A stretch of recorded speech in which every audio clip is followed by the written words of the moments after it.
Stories of Lord Buddha, भगवान बुद्ध की 4 प्रेरक कहानियां। प्रेरक कहानी 1, बुद्ध और चक्षुपाल। एक बार भगवान बुद्ध जेतवन विहार में रह रहे थे। भिक्षु चक्षुपाल भगवान से मिलने के लिए आए थे। उनके आगमन के साथ उनकी दिनचर्या, व्यवहार और गुणों की चर्चा भी हुई। भिक्षु चक्षुपाल अंधे थे। एक दिन विहार के कुछ भिक्षुओं ने कुछ मरे हुए कीड़ों को चक्षुपाल की कुटी के बाहर पाया और उन्होंने चक्षुपाल की निंदा करनी शुरू कर दी कि उन्होंने इन जीवित प्राणियों की हत्या की। भगवान बुद्ध ने निंदा कर रहे उन भिक्षुओं को बुलाया और पूछा कि क्या तुमने भिक्षु को कीड़े मारते हुए देखा है? उन्होंने उत्तर दिया, नहीं। इस पर भगवान बुद्ध ने उन साधकों से कहा कि जैसे तुमने उन्हें कीड़ों को मारते हुए नहीं देखा, वैसे ही चक्षुपाल ने भी उन्हें मरते हुए नहीं देखा और उन्होंने कीड़ों को जानबूझकर नहीं मारा है, इसलिए उनकी भर्त्सना करना उचित नहीं है। भिक्षुओं ने इसके बाद पूछा कि चक्षुपाल अंधे क्यों हैं? उन्होंने इस जन्म में अथवा पिछले जन्म में क्या पाप किए? भगवान बुद्ध ने चक्षुपाल के बारे में कहा कि वे पूर्व जन्म में एक चिकित्सक थे। एक अंधी स्त्री ने उनसे वादा किया था कि यदि वे उसकी आंखें ठीक कर देंगे तो वह और उसका परिवार उनके दास बन जाएंगे। स्त्री की आंखें ठीक हो गईं, पर उसने दासी बनने के भय से यह मानने से इनकार कर दिया। चिकित्सक को तो पता था कि उस स्त्री की आंखें ठीक हो गई हैं। वह झूठ बोल रही है। उसे सबक सिखाने के लिए या बदला लेने के लिए चक्षुपाल ने दूसरी दवा दी। उस दवा से महिला फिर अंधी हो गई। वह कितना ही रोई पीटी, लेकिन चक्षुपाल जरा भी नहीं पसीजा। इस पाप के फलस्वरूप अगले जन्म में चिकित्सक को अंधा बनना पड़ा। प्रेरक कहानी 2, परिश्रम और धैर्य। एक बार भगवान बुद्ध अपने अनुयायियों के साथ किसी गांव में उपदेश देने जा रहे थे। उस गांव से पूर्व ही मार्ग में उन लोगों को जगह जगह बहुत सारे गड्ढे खुदे हुए मिले। बुद्ध के एक शिष्य ने उन गड्ढों को देखकर जिज्ञासा प्रकट की, आखिर इस तरह गड्ढे का खुदे होने का तात्पर्य क्या है?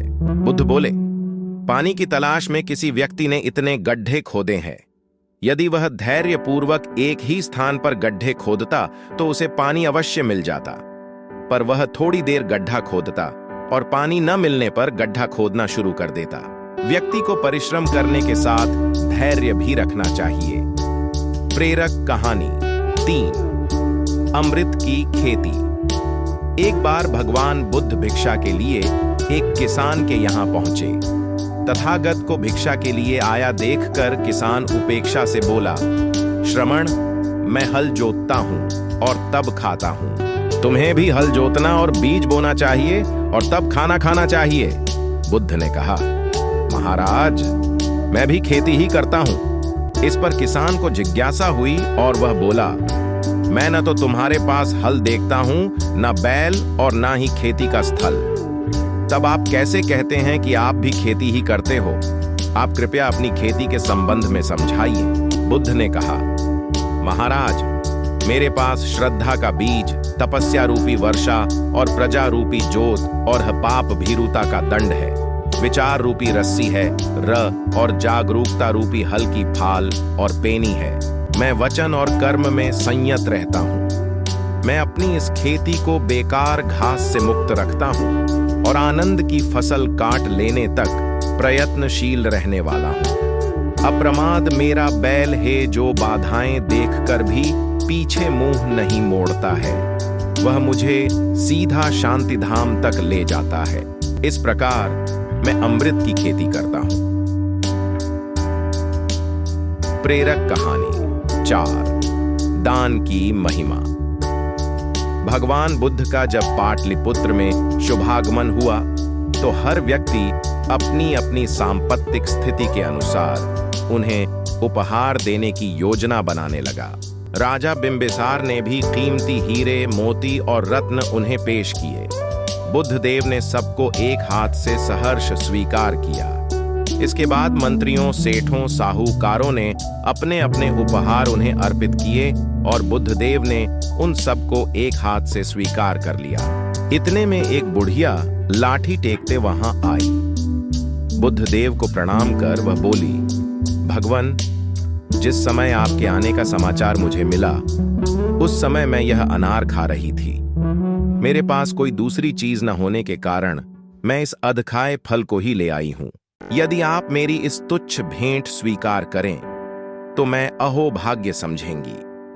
भगवान बुद्ध ने दोनों हाथ सामने कर वह फल ग्रहण किया। राजा बिंबिसार ने जब यह देखा तो उन्होंने बुद्धदेव से कहा, भगवान क्षमा करें, एक प्रश्न पूछना चाहता हूं। हम सब ने आपको कीमती और बड़े बड़े उपहार दिए जिन्हें आपने एक हाथ से ग्रहण किया, लेकिन इस बुढ़िया द्वारा दिए गए छोटे एवं झूठे फल को आपने दोनों हाथों से ग्रहण किया, ऐसा क्यों?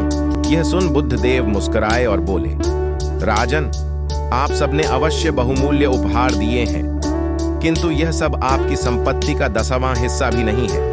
आपने यह दान दीनों और गरीबों की भलाई के लिए नहीं किया है, इसलिए आपका यह दान सात्विक दान की श्रेणी में नहीं आ सकता। इसके विपरीत इस बुढ़िया ने अपने मुंह का कौर ही मुझे दे डाला है। भले ही यह बुढ़िया निर्धन है, लेकिन इसे संपत्ति की कोई लालसा नहीं है। यही कारण है कि इसका दान मैंने खुले हृदय से दोनों हाथों से स्वीकार किया है।